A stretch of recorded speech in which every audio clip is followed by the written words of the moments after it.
kroužku přijde dopis, říkáme, že pošťák přinese dopis a schováváme jméno, děti hádají, jestli to je pro holku, pro kluka, různě tam nalepíme ještě nálepky, třeba co dítě má rádo, Tlapkovou patrolu, nebo Pokémony, nebo prostě traktory a děti hádají, jestli to je teda holka nebo kluk.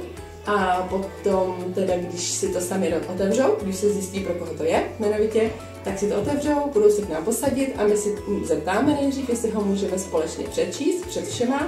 A když jo, tak potom se v kroužku nechá dopis kolovat, můžou si to všichni prohlídnout, protože tam jsou k tomu fotky, zachycený právě při té momentce. A pak si to dítě bere domů a společně si to může přečíst s rodiči.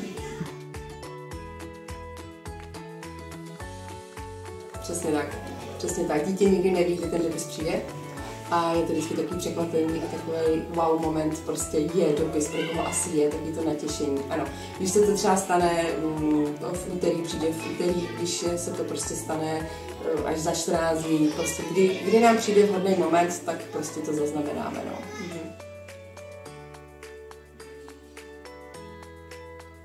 Vždycky se na to těší, když ten dopis přijde a vždycky jsou hrozně rádi a vzpomenou si. Musí to být zaznamenaný hlavně jako co nejrychleji, aby to dítě si na to ještě pamatovalo a tu situaci si vlastně ještě jakoby úplně celou oživilo.